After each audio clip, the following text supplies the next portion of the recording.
Hello बच्चों, welcome back to पढ़ाई से लड़ाई। आज हम करने वाले हैं class 10 chapter 1 chemical reaction and equation का वन शॉट वीडियो। ये वीडियो आपके बहुत ज़्यादा काम आने वाली है एग्जाम टाइम्स के अंदर and for a quick revision with the best ever explanation possible. तो सबसे पहले हम पढ़ेंगे what is chemical reaction. Chemical reaction क्या होता है? किसी भी प्रोसेस के अंदर अगर केमिकल चेंज हो तो हम उसे केमिकल रिएक्शन बोलते हैं। एंड उसका सबसे one of the main rule है कि जो प्रोडक्ट बनेगा उसकी प्रॉपर्टीज एंटायर डिफरेंट होनी चाहिए then the reactants itself. Reactant मतलब जिन्हें मिला के जो रिएक्ट करते हैं और प्रोडक्ट जो रिएक्शन के बाद बनता है। नाउ हमें पता कैसे चलेगा? इन शॉर्ट अगर आपसे पूछा जाए कि what are the chemical changes, तो ये 4 चेंजेस आप लिख सकते हैं। चेंज इन स्टेट, स्टेट का मतलब सॉलिड लिक्विड गैस के अंदर चेंज होना। चेंज इन कलर मतलब लाल पीला मिला के नीला निकाल देना। चेंज इन टेम्परेचर, अब इसके अंदर 2 कैटेगरीज आती हैं, एंडोथर्मिक एंड एक्सोथर्मिक। एंडोथर्मिक का मतलब होता है कि जब हीट को एब्जॉर्ब किया जाए और फिर रिएक्शन की जाए। एंड एक्सोथर्मिक का मतलब होता है रिएक्शन हुई और उसके बाद हीट इवोल्व हुई। एक्सो मतलब निकलना, मतलब हीट का निकलना। एंडोथर्मिक उसका उल्टा, हीट का एब्जॉर्ब होना, मतलब टेम्परेचर में गिरावट आना। Now evolution of a gas, gas भी इवोल्व हो सकती है ड्यूरिंग अ रिएक्शन। नाउ एक बहुत ज़्यादा इंपॉर्टेंट एक्सपेरिमेंट इस चैप्टर के अंदर आता है, burning of a magnesium ribbon in air. इसके अंदर हमें करना क्या होता है? हम सबसे पहले मैग्नीशियम रिबन की एक स्मॉल स्ट्रिप लेते हैं, उसे सैंड पेपर से रब करते हैं और उसकी जो लेयर ऑफ ऑक्साइड है उसे रिमूव करते हैं। इसका रीज़न है कि जो लेयर ऑफ ऑक्साइड है उसका मेल्टिंग पॉइंट बहुत बहुत ज़्यादा होता है, जिसे हम लैब के अंदर अचीव नहीं कर सकते। देखिए, अगर आपको ये बहुत ज़्यादा डिटेल के अंदर पढ़ना है, आराम आराम से पढ़ना है, तो आप मेरे लॉन्ग फॉर्मेट वीडियोस को रेफर कर सकते हैं। ये वन शॉट है, इसके अंदर मैं बहुत ज़्यादा डिटेल्ड एक्सप्लेनेशन नहीं दे पाऊँगा। उसके बाद हम क्या करते हैं? उसे जलाते हैं। देखिए, removal of oxide is very very important. उसके बाद ही हम आगे के स्टेप करेंगे।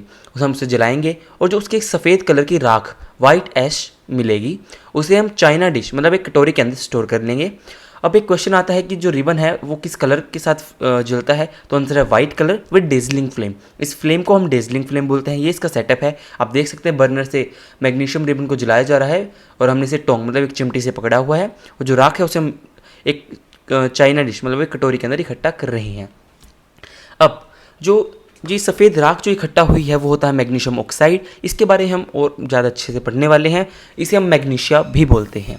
नाउ केमिकल इक्वेशन क्या होता है? जैसा कि मैं अपने लॉन्ग फॉर्मेट वीडियोस के अंदर अच्छे से बताया है कि इंसान को हर चीज़ आसान करनी है, तो केमिकल रिएक्शन को एक्सप्लेन करने का one of the shortest way है केमिकल इक्वेशन की फॉर्म में उसे लिखना। It's just an easy way to represent a chemical reaction with short forms and arrows. ये होता है वर्ड फॉर्म जिसके अंदर हम पूरे स्पेलिंग उनके लिखते हैं, जैसे मैग्नीशियम की पूरी स्पेलिंग लिखी है, ऑक्सीजन की पूरी स्पेलिंग लिखी है।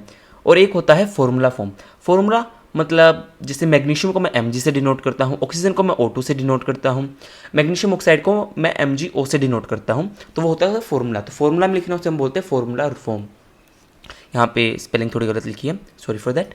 नाउ जो एक अनबैलेंस्ड इक्वेशन होती है उसे हम बोलते हैं स्केलेटल इक्वेशन। स्केलेटल जैसे जो हमारा हड्डियों का ढांचा है, अगर आप सिर्फ उसे खड़ा कर दो, आपने एक कंकाल को खड़ा कर दिया मतलब हड्डियों के ढांचे को खड़ा कर दिया और बोल दो कि ये इंसान है, तो वो गलत होगा। वो इंसान की फंडामेंटल यूनिट है, वो इंसान को शेप देता है, वो असलियत में इंसान नहीं है। अभी उसके ऊपर चमड़ी आएगी और फिर मतलब उसका नर्व, उसके मसल्स आएंगे, वो बैलेंस होगा प्रॉपर, तो वो होता है स्केलेटल इक्वेशन मतलब अनबैलेंस्ड इक्वेशन। थोड़ा मैंने ज़्यादा एक्सप्लेन कर दिया। Now balancing of a chemical equation सबसे ज़्यादा इंपॉर्टेंट है, जैसे थैनोस गमोरा सिखा रहा है, मैं भी फटाफट सिखा देता हूँ आपको। ना बहुत ज़्यादा इंपॉर्टेंट क्वेश्चन आता है कि इसका प्रिंसिपल क्या है? तो इसका प्रिंसिपल है conservation of mass. Mass can neither be created nor be destroyed in a chemical reaction और एनी चेंजेस। नाउ मैंने एक एग्जाम्पल लिया है FeH2O गिव मी Fe3O4 मतलब फेरस ऑक्साइड मतलब जंग एंड H2 मतलब हाइड्रोजन गैस। सबसे पहला स्टेप होता है कि हम जितने भी हमारे पास एलिमेंट्स है, जिसके अंदर एक Fe आयरन एलिमेंट है, एक H एलिमेंट है, एक O एलिमेंट है, उसको इनिशियली मतलब रिएक्टेंट्स के अंदर एंड प्रोडक्ट के अंदर उनके नंबर ऑफ एटम्स लिख लेते हैं। जैसे LHS साइड मतलब रिएक्टेंट साइड के अंदर Fe 1 है, हाइड्रोजन 2 है, ऑक्सीजन 1 है, तो हमने उसको लिस्ट कर लिया। Fe3O4 तीन आयरन है, 2 हाइड्रोजन है, 1 ऑक्सीजन है। देखिए 3F 4O 2H। अब जो हमारा अगला स्टेप होता है, सबसे पहले इट्स ऑफन कन्वीनियंट। देखिए ये जो मेथड होता है वो हिट एंड ट्रायल मेथड होता है। ज़रूरी नहीं है कि एक जैसे मैं पर्टिकुलर आपको फॉर्मूला बता दूँ और आपको आंसर मिल जाएगा।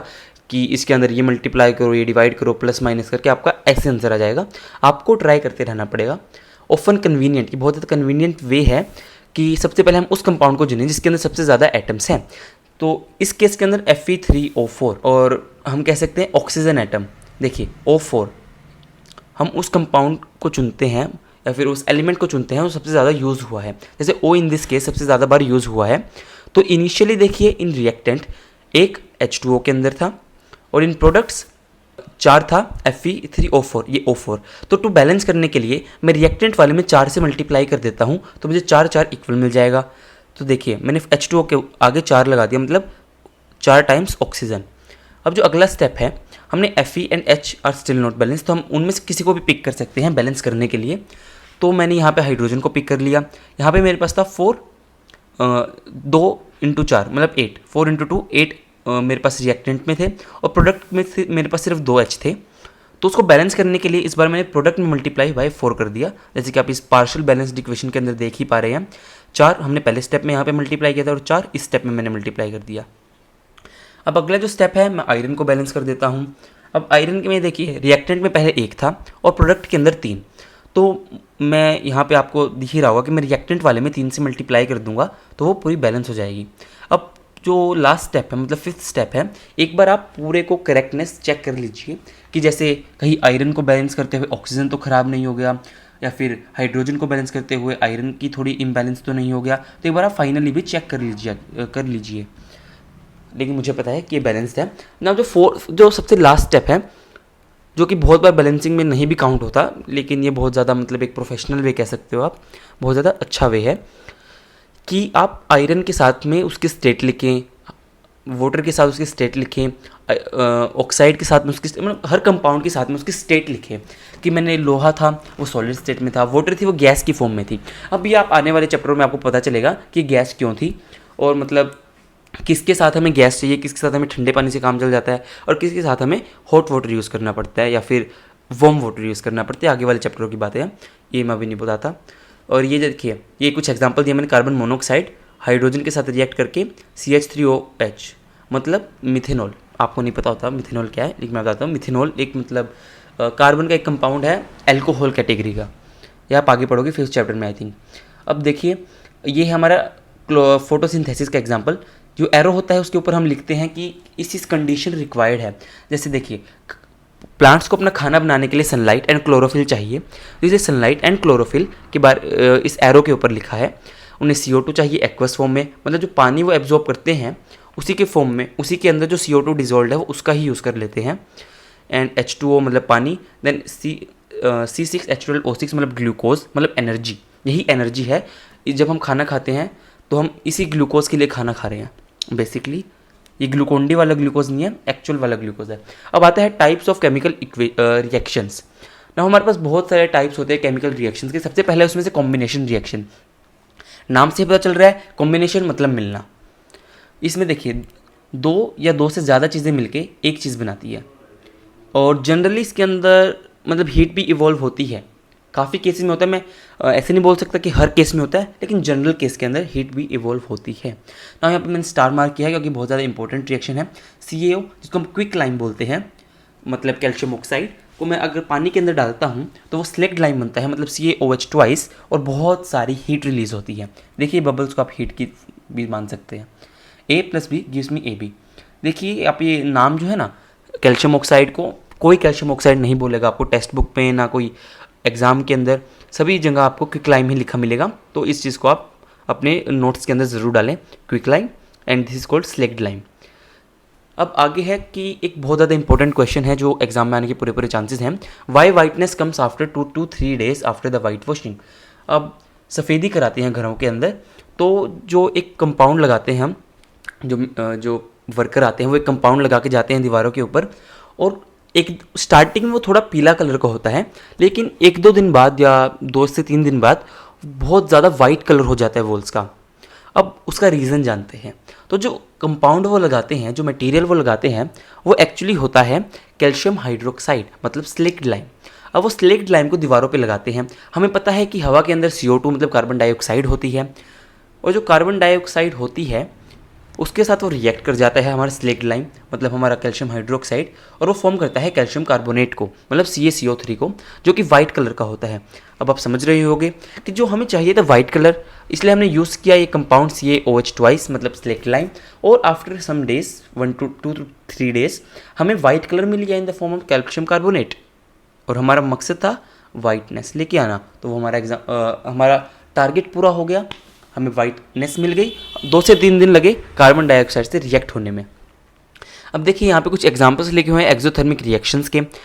पहला एग्जांपल है बर्निंग ऑफ कोल, कोयले का जलना। कोयला हो, चारकोल हो, डायमंड हो, सारा सी होता है, सिर्फ कार्बन होता है उसके अंदर और कोई एलिमेंट नहीं होता, और जब वो ऑक्सीजन से रिएक्ट करता है तो कार्बन डाइऑक्साइड बनाता है ना। फॉर्मेशन ऑफ वाटर ये बहुत ज़्यादा इंपॉर्टेंट एग्जांपल है, इसके बारे में मैंने डिटेल में बात की अपनी लॉन्ग फॉर्मेट वीडियोज़ के अंदर और डेडिकेटेड वीडियोज़ के अंदर। H2 gas and O2 gas जब मिलती है तो वो वाटर बनाती है। हाँ जी, हाइड्रोजन एंड ऑक्सीजन गैस के मिलने पे वाटर बनता है, और ये एक्सोथर्मिक प्रोसेस है, बहुत सारी अमाउंट में एक हीट रिलीज होती है। और उसके बाद आता है बर्निंग ऑफ, इसको थोड़ा ध्यान रखिएगा, बाकी तो जैसे हर एक चीज़ में बर्निंग लिखा है तो हमें पता चल जाता है कि हम किसी चीज़ को जलाते हैं तो हमें हीट मिलती है, ये हमें पता, मतलब ये बहुत जनरल चीज़ है, किसी को जलाया तो हमें हीट मिली। लेकिन जो फॉर्मेशन ऑफ वाटर है ये थोड़ा याद नहीं रहता, इसलिए मैं आपको इसके ऊपर ध्यान देने को बोल रहा हूँ। अगला है रेस्पिरेशन, ये हो गया ग्लूकोज, जैसे हमने खाना खाया उसके फिर ऑक्सीजन की प्रेजेंस में वो टूट गया CO2 एंड H2O के अंदर, और ढेर सारी एनर्जी, और वो एनर्जी ही हीट है। नाउ डिकम्पोजिशन रिएक्शन, देखिए मैंने एक पिक्चर के थ्रू आपको समझाने की बहुत ज़्यादा ट्राई की है। ये इसके अंदर कैप्टन अमेरिका एक लकड़ी के टुकड़े को 2 हिस्सों में तोड़ देता है, वैसे ही डिकम्पोजिशन होता है। देखिए एरो है, मतलब कुछ हुआ है, एक प्रोसेस हुई है। जैसे इस चीज़ के अंदर कैप्टन अमेरिका ने अपनी फिजिकल स्ट्रेंथ का यूज़ किया है, तो ये एरो उसकी फिजिकल स्ट्रेंथ को रिप्रेजेंट कर रही है। वैसे ही हर बार एरो कुछ ना कुछ केमिकल चेंज को रिप्रेजेंट करती है।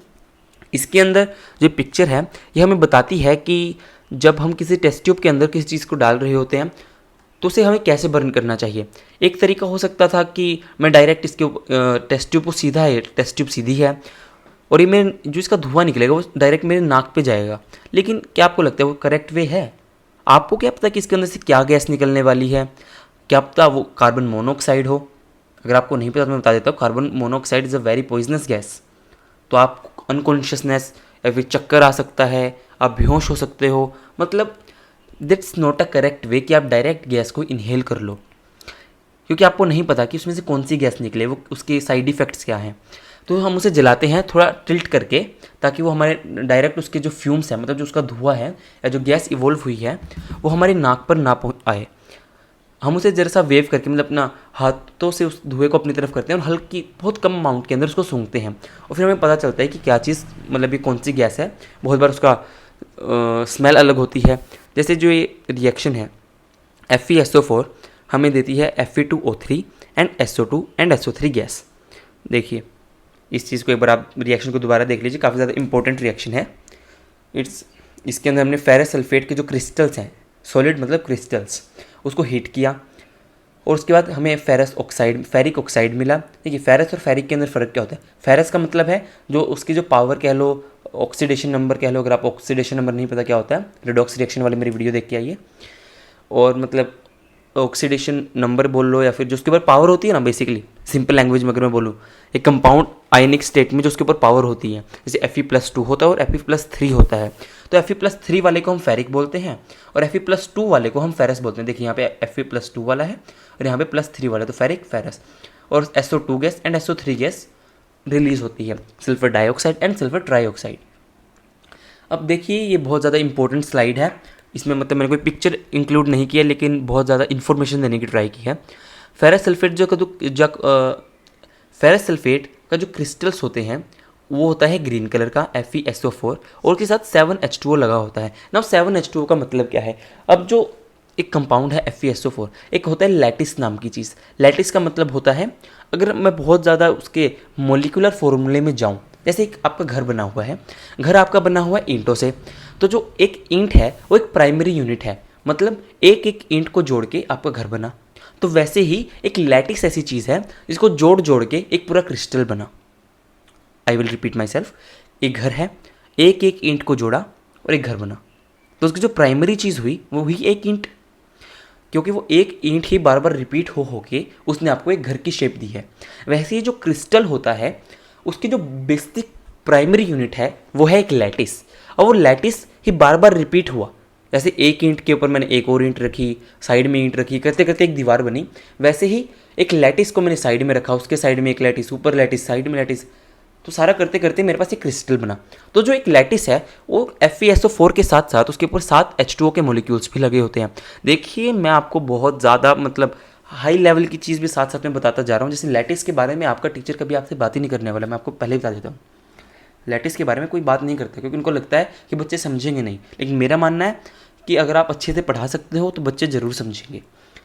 तो होता है 7H2O, मतलब वाटर ऑफ क्रिस्टलाइजेशन के नाम से भी इसे जाना जाता है। वाटर ऑफ क्रिस्टलाइजेशन मतलब जो पानी क्रिस्टल की फॉर्म क्रिस्टल के अंदर लगा हुआ है। अब जैसे अगर आप इसको हीट करते हो तो आफ्टर सम टाइम जो ये 7H2O है वो रिमूव हो जाता है, और साथ ही साथ वो हरे रंग को भी लेके चला जाता है। सैड स्टोरी, अपने साथ जाते जाते हरे रंग को भी लेके जाता है। अगर आप उसको थोड़ा और हीट करते हो तो जो हम ये हमारे यहाँ पे जो रिएक्शन लिखी हुई है वो अकर होती है। देखिए सबसे पहले वाटर के साथ मॉलिक्यूल्स हटे, उसके बाद जाके ये रिएक्शन हुई ऑन फर्दर हीटिंग, और जब ये रिएक्शन हो गई उसके बाद हमें मिला फेरिक ऑक्साइड। इसका कलर होता है रेडिश ब्राउन। अभी कैसे याद रखें, देखिए फेरिक ऑक्साइड, ऑक्साइड का मतलब होता है किसी भी चीज़ को अगर हम ऑक्सीजन से रिएक्ट करके कुछ प्रोडक्ट बनाएं तो उसको हम बोलते हैं ऑक्साइड। तो यहाँ पे आयरन अगर ऑक्सीजन की प्रेजेंस में रिएक्ट करता है और ऑक्साइड बनाता है तो इसका मतलब उसके ऊपर रस्टिंग हुई है, उसके ऊपर रस्ट लग गया है, उसके ऊपर जंग लग गया है। तो होता है रेडिश ब्राउन कलर का। Sulphur dioxide and sulphur trioxide release हुई है, सल्फर फेरिक ऑक्साइड सॉलिड है और बाकी वो दोनों गैसेज है। इसको मतलब ऐसे कोई बताने की चीज़ नहीं है। अब आगे होता है डिकम्पोजिशन के 3 types, thermal decomposition, electric decomposition and photo decomposition. Now thermal decomposition क्या है, देखिए मैंने जैसे यहाँ पे लगाया हुआ है एलिमेंट, आग जल रही है। थर्मल मतलब हीट, मतलब जिस भी चीज़ को मैं हीट करके तोड़ सकूँ। अब इसके अंदर ये बहुत ज़्यादा इंपॉर्टेंट रिएक्शन है, CaCO3 मतलब लाइमस्टोन। हाँ ये वही CaCO3 है जिसकी वजह से वाइटनेस आई थी, हाँ ये वही वाला है। तो ये लाइमस्टोन को जब मैं हीट करता हूँ तो मुझे CaO एंड CO2 मिलता है। CaO मतलब क्विकलाइन, CO2 कार्बन डाइऑक्साइड गैस। इस रिएक्शन को भी याद रखिए। देखिए कैल्शियम वाले जितने भी रिएक्शन है ना, याद रखना पड़ेगा, बहुत ज़्यादा इंपॉर्टेंट है। अब देखिए मैंने ये तीनों चीज़ें यहाँ पे लिख दी है क्योंकि मैं अपने टाइम पे बहुत ज़्यादा भूल जाता था कि जो कैल्शियम के कंपाउंड्स होते हैं उनके कॉमन नेम ज़्यादा यूज़ होते हैं। CaCO3 मतलब कैल्शियम कार्बोनेट जिसका वाइट कलर होता है, उसका नाम है लाइमस्टोन। कैल्शियम ऑक्साइड का नाम है क्विकलाइन, कैल्शियम हाइड्रोक्साइड का नाम है स्लेक्ट लाइम। इसको हीट करने पे ये बनता है, ये इसका CO2 से रिएक्ट करने पे ये बनता है। I will repeat my words. जो कैल्शियम ऑक्साइड है उसको अगर मैं हीट करूँ, कैल्शियम ऑक्साइड को मैं पानी डालूँ, नॉट हीट तो मेरे पास CaOH मिलता है, और अगर मैं CaOH को कार्बन डाइऑक्साइड में छोड़ दूँ तो मुझे CaCO3 मिलता है। आई थिंक आपको ये याद रहेगा। अब आगे से एक एग्जांपल इसके अंदर ये भी दिया हुआ है कि PbNO3 मतलब लेड नाइट्रेट। अब ये बहुत ज़्यादा इंपॉर्टेंट रिएक्शन हो जाती है क्योंकि याद नहीं रहती है आसानी से। लेड नाइट्रेट को जब हम हीट करते हैं तो हमें लेड ऑक्साइड मिलता है, देखिए हमें लेड ऑक्साइड मिलता है एंड NO2 एंड O2। अभी NO2 इसके अंदर ज़्यादा इंपॉर्टेंट है क्योंकि NO2 है, इसके ऊपर 2 क्वेश्चन बनते हैं। सबसे पहला तो इसका कलर क्या है, इसका कलर है ब्राउन फ्यूम्स। देखिए मैंने यहाँ पे ब्राउन भी लिखा हुआ है। Heating of lead nitrate emission and emission of nitrogen dioxide, ये NCERT के अंदर दिया हुआ है। बर्नर है, टेस्ट ट्यूब के अंदर में लेड नाइट्रेट को डाला है, उसको जला दिया, बस गर्म कर दिया तो ब्राउन फ्यूम्स निकले। ब्राउन फ्यूम्स इंडिकेट करता है कि NO2 है, और एक पंजेंट स्मेल मतलब बहुत ज़्यादा घटिया स्मेल होती है। मैं आपको सही से बता रहा हूँ, मतलब बहुत ज़्यादा गंदी स्मेल होती है उसे हम लेकिन अगर आपको क्वेश्चन पूछे तो आपको लिखना होगा पंजेंट स्मेल। आप डर्टी स्मेल और स्टिंगी स्मेल ऐसा नहीं लिख सकते हो, आपको पंजेंट स्मेल लिखना पड़ेगा तभी नंबर मिलेंगे। फिर भी देखिए आप इस रिएक्शन के ऊपर दोबारा से ध्यान से देखिए, मैं बहुत ज़्यादा जोर दे रहा हूँ इस रिएक्शन पे क्योंकि मैं भी भूल जाता था इस रिएक्शन को बार बार, इसलिए मैं आपको बोल रहा हूँ। ना आता है इलेक्ट्रोलाइटिक डिकम्पोजिशन रिएक्शन। इससे देखिए नाम से पता चल रहा है इलेक्ट्रोलाइटिक मतलब समथिंग रिलेटेड टू बिजली। यस बिजली। अब देखिए इसके अंदर मैंने 2 इलेक्ट्रोड लगाए हैं। इलेक्ट्रोड का मतलब होता है हर वो मटेरियल जिसको हम बिजली कंडक्ट करने के लिए यूज़ करें। सबसे पहले मैं सेटअप बनाता हूँ कि कैसे हमारा सेटअप बना। टेक प्लास्टिक मग, हमने एक प्लास्टिक मग लिया, उसके अंदर 2 छेद कर दिए और 2 कार्बन के इलेक्ट्रोड एज अ कंडक्टर। देखिए इलेक्ट्रोड होता है एक कंडक्टर, बेसिकली इलेक्ट्रोड एक कंडक्टर है जिसकी मदद से हम इलेक्ट्रिसिटी को कंडक्ट कराते हैं। अगर आप कभी सेल को तोड़ के देखोगे उसके अंदर से आपको एक ब्लैक कलर की रोड मिलेगी, वही होता है ग्रेफाइट रोड या फिर कार्बन इलेक्ट्रोड। उसको आप एक बैटरी से कनेक्ट कर दीजिए, add water to it and a few drops of sulphuric acid. अब ये भी क्वेश्चन पूछ लिया जाता है कि few drops of sulphuric acid हम क्यों डालते हैं, तो इसका सिंपल सा आंसर है to increase the conductivity within water. देखिए जो पानी है वो बिल्कुल भी कंडक्टिंग नहीं होता, वो बेसिकली इंसुलेटर होता है। अगर मैं प्योर वाटर मतलब डिस्टिल्ड वाटर की बात करूँ, आप बाज़ार में जाकर डिस्टिल्ड वाटर खरीदिए, सस्ता आ जाता है, उसको एक बैटरी लीजिए, 9 वोल्ट की बैटरी आती है ना जो ब्लू कलर में, उसको एक साथ एक कनेक्टर अटैच करके मतलब वायर से अटैच कीजिए और पानी में डालिए। आपको कोई बबल नहीं दिखाई देगा, कोई कंडक्टिविटी नहीं होगी, कुछ नहीं होगा। लेकिन जैसे आप उसके अंदर थोड़ा नमक डाल दोगे, आपको उसके अंदर बबल्स दिखाई देंगे। अब वो बबल एक्चुअली होते हैं hydrogen and oxygen gas. Basically जो चीज़ हम इस रिएक्शन में कर रहे हैं, इसके अंदर हम गैस को कलेक्ट भी कर रहे हैं और उसके अंदर सिर्फ हमें बबल्स बनते हुए दिखाई देंगे। तो नमक डालने के बाद ऐसा हुआ क्योंकि नमक डालने से आयंस बने। अब इसके अंदर हम few drops of sulphuric acid डालते हैं तो हमें एक H positive and HSO4 minus ion मिलता है। अब मैं जो इतना बोल रहा हूँ बेशक आप इसको स्किप भी कर सकते हैं कि मतलब कौन कौन से आयन बने, इसको स्किप कर सकते हो, लेकिन आयन्स बनते हैं, आप ये याद रखिए। Now place the inverted test tube on the electrode और फिर स्विच ऑन कर दो और सो जाओ। लेकिन मैं आपको सोने नहीं दूंगा, आपको फटाफट सीधा रिजल्ट दिखाऊंगा कि देखिए ये सेटअप बना है, मग के अंदर पानी डाल दिया, इलेक्ट्रोड डाल दिए, ये सब है, बस देख लो यार सेटअप दिखाई दे रहा होगा ना। और ये हमारे 6 वोल्ट की हमने बैटरी लगा दिया। अब एनोड होता है पॉजिटिव, कैथोड होता है नेगेटिव। देखिए ये मेरे को कन्फ्यूजन होती थी इसलिए मैं आपको बता देता हूँ। Anode positive, cathode negative, anode positive, cathode negative और अनायन नेगेटिव, कैटायन पॉजिटिव। देखिए इन्होंने बराबर में बांटा हुआ है अपने आप को। सी से एक बार नेगेटिव आता है, एक बार पॉजिटिव आता है, और वैसे ही ए से एक बार नेगेटिव आता है, एक बार पॉजिटिव आता है। तो एनोड पॉजिटिव होता है और एनायन नेगेटिव, कैथोड नेगेटिव होता है, कैटायन पॉजिटिव। ये आपको कंफ्यूजिंग लग सकता है, मुझे भी लगता था, लेकिन फिर भी बस याद तो रखना पड़ेगा ना। तो देखिए हमें दिखाई क्या दिया, बबल्स दिखे हमें टेस्ट ट्यूब के अंदर। देखिए ये बबल्स दिखाई दे रहे हैं, ऑक्सीजन एट पॉजिटिव एंड मतलब एनोड के ऊपर एंड हाइड्रोजन ऑन कैथोड। हमारा ये एनोड था, ये कैथोड था। इसके ऊपर ये बबल्स हैं ऑक्सीजन के हैं और ये हैं हाइड्रोजन के बबल्स। अब देखिए ऐसा हुआ क्यों, हमें पता है कि जो ऑक्सीजन को अगर मैं इसे खुला छोड़ दूँ जंगली बैल की तरह, तो उसके ऊपर होता है -2 चार्ज, तो वो पॉजिटिव की तरफ जाएगा। माइनस वाली चीज़ पॉजिटिव की तरफ जाती है और पॉजिटिव वाली चीज़ नेगेटिव की तरफ जाती है। और हाइड्रोजन के ऊपर होता है +1 चार्ज, तो वो नेगेटिव मतलब कैथोड के ऊपर जाएगा। अब एक बहुत ज़्यादा कॉम्पिटिटिव लेवल की चीज़ बोल लो आप, मतलब बहुत ज़्यादा बढ़िया क्वेश्चन बनाया जा सकता है कि वाई द वॉल्यूम। देखिए आप ये फिगर देखिए सबसे पहले तो, why the volume of oxygen gas collected is half the volume of hydrogen gas collected. अब देखिए यहाँ पे अगर x अमाउंट की ऑक्सीजन है तो यहाँ पे 2x अमाउंट की हाइड्रोजन होगी इन टर्म्स ऑफ वॉल्यूम। देखिए वॉल्यूम एक्चुअली लीटर कह सकते, लीटर है वो एक वॉल्यूम को मापने की यूनिट है। अब अगर आपको नहीं पता तो एक रूल होता है कि at same temperature pressure same amount of molecules of gas और same moles of gas occupy the same volume. अब देखिए जब मैंने इसके अंदर से बिजली पास की तो बेसिकली सिर्फ यही रिएक्शन हुई है कि वाटर H2 एंड O2 के अंदर टूट गया। अब अगर इसको मैं बैलेंस करूँ तो मुझे दिखाई दे रहा है कि जितना भी पानी टूटेगा, जितना भी जो ये वाटर के मॉलिक्यूल्स टूट रहे हैं, वो 2 मोल ऑफ हाइड्रोजन बना रहे हैं और 1 मोल ऑक्सीजन का बना रहे हैं। अब अगर same moles same volume occupy करते हैं तो एक ऑक्सीजन का मोल अगर 1 मोल ऑक्सीजन प्रोड्यूस हुआ है और 1 मोल हाइड्रोजन प्रोड्यूस हुआ फिर तो वो इक्वल होता। लेकिन जो हाइड्रोजन है उसके 2 मॉलिक्यूल्स हुए हैं। अगर एक मोल का मतलब तो आप जानते ही होंगे, मोल का मतलब होता है 6 × 10⁻23 चीज़ें। वो कुछ भी हो सकता है, वो एटम्स हो सकते हैं, मॉलिक्यूल्स हो सकते हैं, वो एग हो सकते हैं, बनाना हो सकते हैं, मैंगो हो सकते हैं, वो कुछ भी हो सकता है।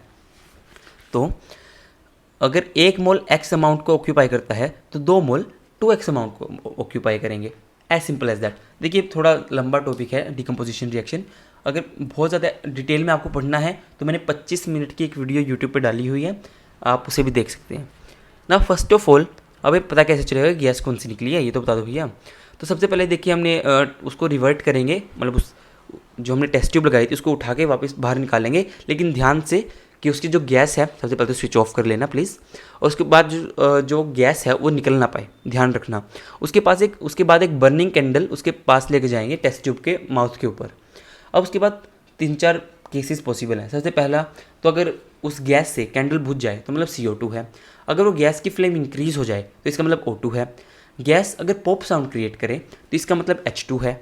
और अगर फ्लेम सेम रहे तो आपके लेवल पे आप N2 बोल सकते हो, क्योंकि आपके लेवल पे ज़्यादा गैसेस की बात होती नहीं है, क्योंकि N2 है वो कुछ नहीं शो करती। लेकिन आप अगर चौथे पॉइंट को ना भी याद रखें तो ही ज़्यादा ठीक है, आप ऊपर वाले 3 पॉइंट्स को याद रखें। अगर बुझ गई तो CO2, और तेज़ हो गई तो O2, एंड अगर पॉप साउंड क्रिएट किया तो H2। लेकिन एक यहाँ पे वार्निंग है कि ये करंट का काम है, तो आप प्लीज़ ना करें, नहीं तो 440 वोल्ट का झटका बहुत ज़ोर से लग सकता है। अब आता है photo decomposition. Photo decomposition AgCl, हमारा Ag मतलब चांदी, Cl मतलब क्लोरीन, मतलब सिल्वर क्लोराइड। सिल्वर क्लोराइड को जब मैं फोटो मतलब जैसे फोटोसिंथेसिस मतलब सूरज की प्रेजेंस में, सनलाइट की प्रेजेंस में जब प्लांट्स अपने फूड को बनाते हैं तो हम उसे बोलते हैं फोटोसिंथेसिस। तो वैसे ही फोटो का मतलब हुआ sunlight, in the presence of sunlight decomposition. तो मैं AgCl को इन सनलाइट की प्रेजेंस में अगर हीट करता हूँ, मतलब सनलाइट अपने आप ही हीट कर देगी, सॉरी, सनलाइट में रख देता हूँ तो वो Ag solid and Cl2 gas में तब्दील हो जाएगी। Cl2 गैस निकल जाएगी और सिल्वर को पीछे छोड़ देगी। अब ये रिएक्शन इतनी इंपॉर्टेंट नहीं है, लेकिन जो इसके बाद वाली रिएक्शन आती है ना, जिसमें अंदर हमने Cl को Br से रिप्लेस कर दिया, वो बहुत ज़्यादा इंपॉर्टेंट थी, अब नहीं है, थी। क्योंकि जो ये AgBr मतलब क्या बोलते हैं, सिल्वर ब्रोमाइड को अगर मैं सनलाइट में रख दूं तो वो Ag and Br2 gas evolve करेगा। अब जो इसका यूज़ है वो आता था ब्लैक एंड वाइट फोटोग्राफी के अंदर। अब तो आपको पता है कि जो फ़ोन से फ़ोटो खींचो और हो गया काम, कैमरा से फ़ोटो खींचो हो गया काम। लेकिन जो पहले था, हमें रील्स को डेवलप कराना पड़ता था। रील्स मतलब इंस्टाग्राम रील नहीं, रील मतलब जो कैमरा के अंदर एक ब्लैक कलर की पट्टी डलती थी, उसके अंदर हमें फ़ोटो को खींचते थे। उसके बाद हम कैमरा वाले को उसे दे के आ जाते थे। मैं इतना पुराना नहीं हूँ, मैं जस्ट 12th क्लास मैंने पास आउट किया, ये मैं सोच लेना कि मैं बाबा आदम के ज़माने का हूँ, बस पता है। हम उसे डेवलप कराने के लिए देते थे, उसके बाद वो कुछ केमिकल डालता था, मतलब AgBr डालता था, फिर कुछ प्रोसेस होती थी यार, तो फिर हमें फ़ोटोग्राफ्स मिलती थी। जो सिल्वर क्लोराइड है वो ग्रे हो जाता है सनलाइट की प्रेजेंस में, क्योंकि उसके अंदर सिल्वर मेटल फॉर्म होता है। देखो यार, मैं बहुत मेहनत कर रहा हूँ, बोलते बोलते मेरे को बहुत टाइम हो गया, तो प्लीज़ थोड़ा सा यार सब्सक्राइब कर ही लो, पहली बार बोल रहा हूँ। डिस्प्लेसमेंट रिएक्शन देखिए, डिस्प्लेसमेंट मतलब अदला बदली। जैसे इस वाइट कपड़ों वाली लड़की की जगह ग्रीन कपड़ों वाली लड़की आ गई, वैसे ही AB + C में B की प्लेस पे C आ गया, तो उसे हम बोलते हैं डिस्प्लेसमेंट रिएक्शन। डिस्प्लेसमेंट रिएक्शन का एक बहुत ज़्यादा अच्छा मतलब एक्सपेरिमेंट दिया हुआ है NCERT के अंदर। ये जो ब्लू कलर का आपको सोल्यूशन दिखाई दे रहा है वो ब्लू है, पानी वाला पानी नहीं है, यह है कॉपर सल्फेट। कॉपर सल्फेट होता है ब्लू इन कलर, क्योंकि जो कॉपर सल्फेट के जो क्रिस्टल्स होते हैं, आई थिंक उसमें .5H2O होता है, .5H2O होता है उसके अंदर। और जब हम उसको जब उसको पानी के अंदर डालते हैं तो जो पानी है उसका कलर भी ब्लू हो जाता है। तो जब उसके अंदर आयरन नेल को डालते हैं तो हमें कुछ ऑब्जर्वेशंस दिखाई देती हैं। सबसे पहले हमने आयरन नेल लिया, उसको सैंड पेपर से रब किया। अब इसका जो रीज़न है सैंड पेपर से रब करने का वो टोटली डिफरेंट है मैग्नीशियम वाले से। हमें बस प्योर आयरन चाहिए था, क्योंकि जो रिएक्शन होने वाली है वो आयरन के सरफेस पे ही होगी, वो पूरे बल्क में नहीं होगी। जैसे जो सरफेस पे जितना आयरन है उस पर होने वाली है, तो हमने इसे रब कर लिया ताकि ऑक्साइड की लेयर रिमूव हो जाए। अब उसके बाद हमने उसे कॉपर सल्फेट सॉल्यूशन के अंदर डाल दिया, जो कि ब्लू इन कलर है। ब्लू इन कलर क्यों? क्योंकि जो कॉपर सल्फेट के जो क्रिस्टल्स हैं ना वो ब्लू इन कलर होते हैं, तो उनको जब आप पानी के अंदर मिलाओगे तो वो blue in colour he show करेगा। अब आप उसके रख दोगे, आफ्टर सम टाइम जो ब्लू कलर है वो सोल्यूशन का फेड हो जाता है एंड एक ब्राउन कॉपरिश लेयर अपीयर हो जाती है आयरन नेल के ऊपर। अब इसका रीज़न क्या है? इसका रीज़न है ये रिएक्शन। आयरन जब कॉपर सल्फेट के साथ रिएक्ट करता है वो आयरन सल्फेट बनाता है और कॉपर उसका बाहर निकल जाता है। अब जो कॉपर जो बाहर निकलता है वो आयरन के ऊपर ही डिपॉजिट हो जाता है, इसलिए जो हमारा आयरन नेल था वो सिल्वरिश कलर से कॉपरिश कलर में आ जाता है। आप एक बार इस एक्सपेरिमेंट को दोबारा से देखिए। हमने एक आयरन नेल लिया, उसको कॉपर सल्फेट सॉल्यूशन के अंदर डाल दिया, जिसकी वजह से जो ब्लू कलर है कॉपर सल्फेट का वो फेड हो गया और जो सिल्वर कलर था आयरन नेल का वो ब्राउन हो गया, उसके ऊपर एक कॉपर की लेयर चढ़ गई है। अब आगे आता है कि इन द जो प्रीवियस रिएक्शन है उसके अंदर आयरन ने कॉपर को डिस्प्लेस कर दिया, क्योंकि उसका जो रिडक्टिव नेचर था वो ज़्यादा था इन कंपैरिजन टू कॉपर। अब रिडक्टिव नेचर होता क्या है? है। देखिए अगर आप इसकी वैल्यूज़ की बात करें, ये होता है हायर क्लासेस का टॉपिक, ये है 12th क्लास का टॉपिक। लेकिन अभी के लिए आप सब बस इतना समझ लीजिए कि जिसका रिड्यूसिव नेचर ज़्यादा होगा वो उतना ईजिली ही दूसरे मेटल को रिप्लेस कर देगा। जैसे आयरन है, आयरन का रिडक्टिव नेचर कॉपर के मुकाबले ज़्यादा था, इसलिए उसने ईजिली आयरन ने कॉपर को रिप्लेस कर दिया और कॉपर को सल्फेट से हटा के खुद उसकी जगह आ गया। अब आपको कैसे पता चलेगा कि किसका रिडक्टिव नेचर ज़्यादा है किसका नहीं? तो आई थिंक आपने अपनी पूरी लाइफ में जितनी भी हुई है अभी तक, उसमें रिएक्टिविटी सीरीज़ का नाम तो ज़रूर सुना होगा। नहीं सुना तो अभी सुन लिया होगा यार, कोई बड़ी बात नहीं है। तो देखिए ये होती है reactivity series, potassium, sodium, calcium, magnesium, aluminium, zinc, iron, lead, hydrogen, copper, mercury, silver, gold. Yes. अब इसका एक निमोनिक है। निमोनिक मतलब एक शॉर्ट फॉर्म बनाना जिससे आपको उसके एक लार्ज फॉर्म याद रहे। काशीनाथ का माली आलू ज़रा फीके पकाता है, कौन है आगे आओ। काशीनाथ का माली आलू ज़रा फीके पकाता है, कौन है आगे आओ। काशी से के, नाथ से अन्य। अब ये पूरी टेबल तो आप पढ़ लेना, मैं दोबारा रिपीट नहीं करने वाला। जो भी एलिमेंट ऊपर है उसका रिड्यूसिव नेचर ज़्यादा है और वो नीचे वाले को रिड्यूस कर सकता है, मतलब उसे रिप्लेस कर सकता है। जैसे आयरन है, वो कॉपर से काफ़ी ऊपर है, आयरन कॉपर से काफ़ी ऊपर है, इसलिए वो रिएक्शन हुई। देखिए मैंने यहाँ पे ये भी लिखा हुआ है, but vice versa is not true. Vice versa का यही मतलब है कि जैसे यहाँ पे मैंने कॉपर सल्फेट सॉल्यूशन में आयरन नेल डाला तो ये रिएक्शन हुई। लेकिन आपको क्या लगता है अगर मैं आयरन सल्फेट का सॉल्यूशन लेता, जो कि I think bluish green colour का होता है, उसके अंदर मैं कॉपर को डालता तो क्या रिएक्शन हो पाती? Yes, answer is no. तभी तो यार पॉइंट लिखा ना मैंने कि vice versa is not the true. इसका रीज़न सिंपल है कि जो रिडक्टिव नेचर है कॉपर का वो बहुत कम है आयरन के नेचर में, इसलिए वो उसको रिड्यूस नहीं कर सकता। अब आगे आता है डबल डिस्प्लेसमेंट। अक्षय कुमार जैसे अपनी उंगलियों से डबल डिस्प्लेस कर रहा है, आप मतलब आप इस मीम को देखिए, आपको ज़्यादा अच्छे से याद रहेगा। A B plus C D gives me A C plus B D. अब देखिए डबल का मतलब है डिस्प्लेसमेंट का version 2.0, as simple as that. Displacement के अंदर सिंगल रिप्लेसमेंट हुई थी, डबल के अंदर डबल रिप्लेसमेंट होगी, सीधी बात है। इसके अंदर देखिए बी ने सी को हटा दिया और सी ने बी को हटा दिया, एक साइकिल चला। देखिए ऐसे एक साइकिल चला और हमारे पास दो नए प्रोडक्ट मिले, ए सी प्लस बी डी। अब यहाँ पे एक रिएक्शन लिखी हुई है Na2SO4, मतलब सोडियम सल्फेट, ये sodium chloride, barium sulphate and sodium chloride. Na ने Ba को हटा दिया, Ba ने Na को हटा दिया। लॉन्ग फॉर्मेट वीडियो देखने के लिए आप डेडिकेटेड वीडियोस देख सकते हैं डिटेल एक्सप्लेनेशन के लिए। NaCl हमारा नमक होता है, ये एक्वस है, मतलब एक्वस का मतलब होता है अगर हम किसी भी कंपाउंड को पानी के अंदर डिजोल्व कर दें तो हम उसको एक्वस बोलते हैं। एक्वस मतलब something related to aqua, aqua मतलब वाटर, एक्वा गार्ड से याद रख सकते हो आप नाम। अब देखिए यहाँ पे मैंने एक डाउन एरो लगाया हुआ है ना। इस डाउन एरो का मतलब क्या है? डाउन एरो मतलब नीचे बैठ जाना। ये थक के नीचे बैठ चुका है, लेकिन आप मत थकना, वीडियो को पूरा देखना। ये नीचे थक कर बैठ चुका है BaSO4। BaSO4 का नीचे बैठने का मतलब है, यहाँ पे देखिए बाकी सब क्या क्या एक्वस है, यहाँ पे सॉलिड है। सॉलिड मतलब ये नीचे बैठ गया, इनसोल्यूबल है ना। जो BaSO4 बना था वो इनसोल्यूबल है, इसलिए वो बॉटम पे बैठ गया और एक एज अ वाइट पीपीटी मतलब प्रेसिपिटेट, वाइट कलर की प्रेसिपिटेट बनती है।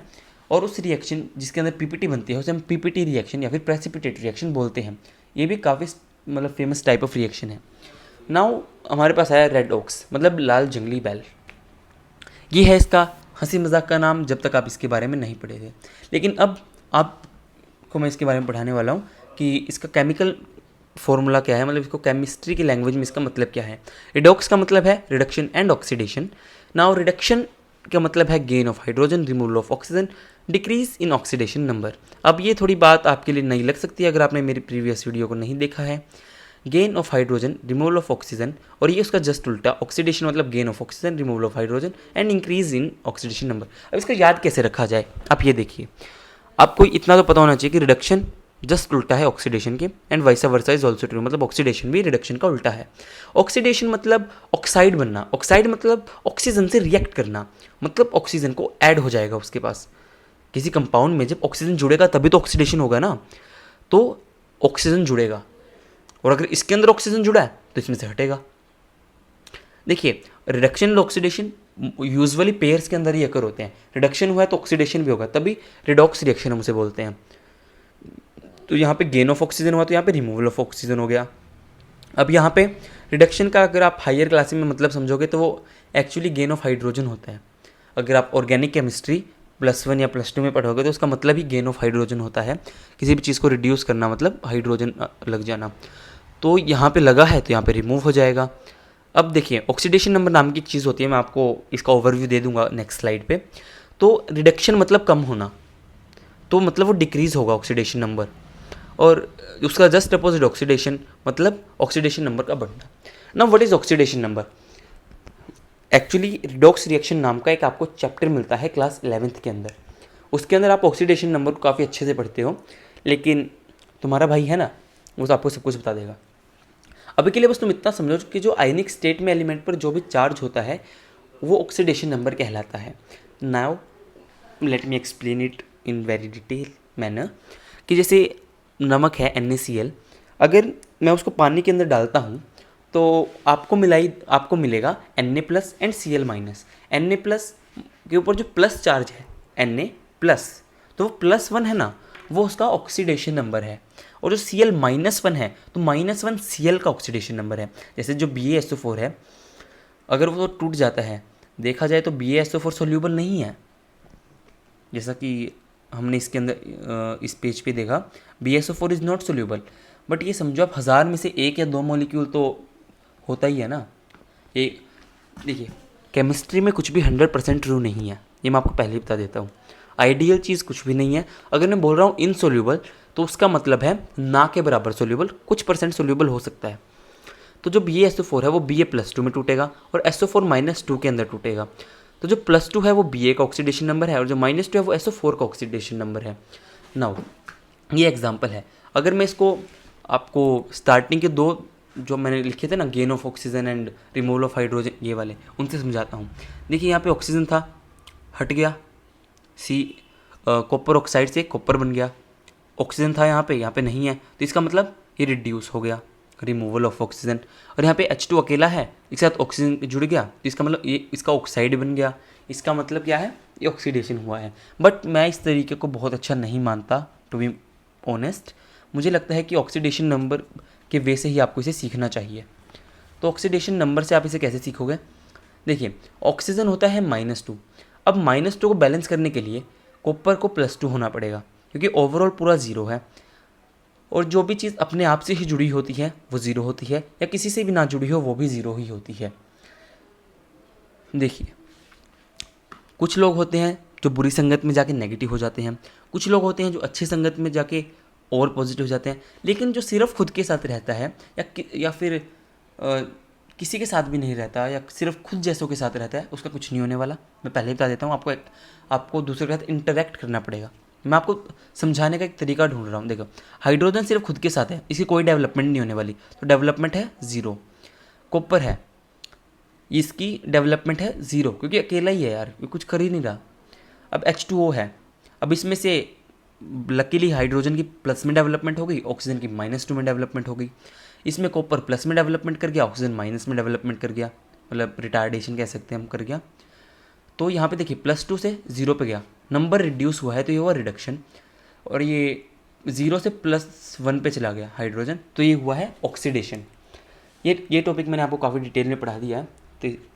तो यहाँ पे ट्राई इट्स योर सेल्फ, ये 2 मैंने एग्जाम्पल दिए हैं, जिसमें से ये वाला बहुत अच्छा एग्जाम्पल है, इसको तो आप ऑक्सीजन एंड हाइड्रोजन वाले कॉन्सेप्ट से भी समझा पाओगे।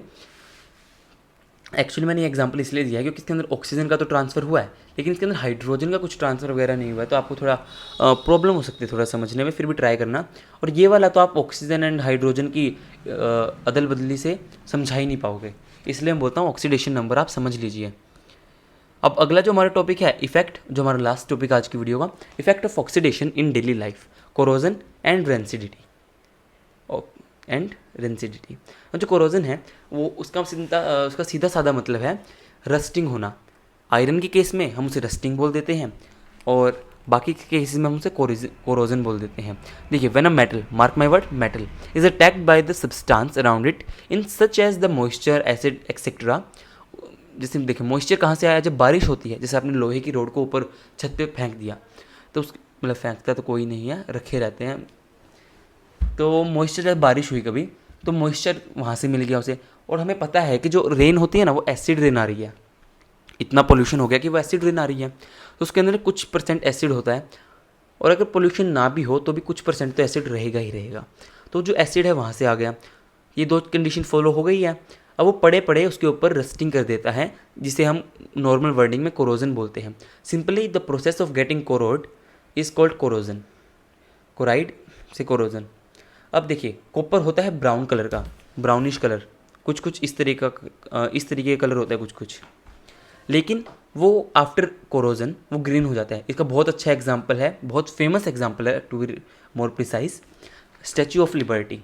हाँ जी, statue of liberty actually copper की बनी हुई है पूरी की पूरी, और वो ब्राउन कलर की थी, लेकिन ड्यू टू कोरोजन एंड देखिए उसके बाद बारिश डायरेक्ट लगती है तो वो ग्रीन कलर की हो गई है ड्यू टू रस्टिंग। दूर से देखे तो ये ग्रीन कलर की दिखाई देगी, पास जाओगे तो बहुत घटिया लगने वाली है, पूरी कोरोइड हो चुकी है। अब सिल्वर है, स्टार्टिंग में ऐसी होती है जब नई नवेली खरीदते हैं, लेकिन ये ऑक्सीजन के साथ रिएक्ट करके ऐसी ब्लैकिश लेयर को डेवलप कर लेती है। आयरन रेडिश ब्राउन हो जाता है। अब इसके आगे आता है रेंसिडिटी। ना रेंसिडिटी क्या होता है, जब भी हम कुछ अपनी फूड आइटम्स होगी जिसके अंदर फैट एंड ऑयल है उसको बाहर छोड़ देते हैं तो वो ऑक्सीडाइज हो जाता है और वो रेंसिड हो जाता है, उसके टेस्ट और स्मेल बेकार हो जाते हैं। अब रेंसिड का मतलब क्या है, इसका मतलब है जैसे चिप्स हैं, स्टार्टिंग में बहुत ज़्यादा क्रंची होते हैं, लेकिन अगर आप उसे कुछ टाइम बाद रख दो तो वो बहुत ज़्यादा सॉफ्टन हो जाते हैं, उसे बोलते हैं हम रेंसिड। मतलब चीज़ का सॉफ्ट हो जाना, बिगड़ जाना कह सकते हो आप ना। उसके कुछ वेज होते हैं प्रोटेक्ट करने के। सब देखिए, सब कुछ जो कुछ हो रहा है ना ऑक्सीजन की वजह से हो रहा है। अगर मैं इसकी सप्लाई ऑक्सीजन से काट दूँ तो मेरी जो चीज़ है वो ख़राब होने ही नहीं वाली। तो सबसे पहला मैं यूज़ कर सकता हूँ एंटीऑक्सीडेंट। एंटीऑक्सीडेंट मतलब जो ऑक्सीडाइज ना होने दे, एज सिंपल एज दैट, जो ऑक्साइड फॉर्मेशन को रोके। जैसे अचार बनाते हुए हम उसे तेल के अंदर डिप कर देते हैं, या फिर आप जब मार्केट में जाओगे तो पाइनएप्पल या फिर आई थिंक ग्रेप्स भी मिलते हैं, वो भी शुगर सिरप के अंदर आपको डिप्ड मिलेंगे, उससे भी वो ख़राब नहीं होते हैं। और भी बहुत सारे एग्जांपल्स हैं, जैसे अगर आप ओलिव ख़रीदते हो वो भी किसी चीज़ के अंदर डिप्ड होते हैं, तो वो भी उसका भी ऑक्सीजन से कांटेक्ट कट जाता है, वो ख़राब होने से बच जाते हैं। आगे आता है use of air tight container. अब एयर टाइट कंटेनर के अंदर हवा ही नहीं जा पाएगी तो ऑक्सीजन का जाने का मतलब चांसेस ही नहीं है, तो सप्लाई कट गई। तो हमारा अब जो हमारी जो एम था ऑक्सीजन की सप्लाई को काटना वो पूरा हो गया। और जो हमारा third and the most famous way है उसे बोलते हैं nitrogen gas is flushed in chips packet. हाँ जी, जो हमारे जो चिप्स के पैकेट होते हैं, हम बोलते हैं ना लेस के अंदर आएगी 10% हवा और 10% चिप्स एंड 90% हवा। तो जो 90% हवा है वो नॉर्मल हवा नहीं होती, वो होती है नाइट्रोजन गैस। अगर वो गैस नहीं डालेंगे तो वो जो आपके चिप्स हैं वो पहले ही रेंसाइड हो जाएंगे, पहले ही ख़राब हो जाएंगे और उनको कोई नहीं खरीदने वाला। हाँ जी। अब थैंक यू, आपने सच्ची बता रहा हूँ बहुत ज़्यादा पेशेंस से रखा है, इसलिए पेशेंस लिखना बहुत ज़्यादा ज़रूरी चीज़ है। आगे भी मेरे चैनल को फॉलो करते रहिए। ये वीडियोस बनाने में बहुत मेहनत लगती है, पीपीटी बनाने में बहुत ज़्यादा मेहनत लगती है। तब तक के लिए हैव अ नाइस डे।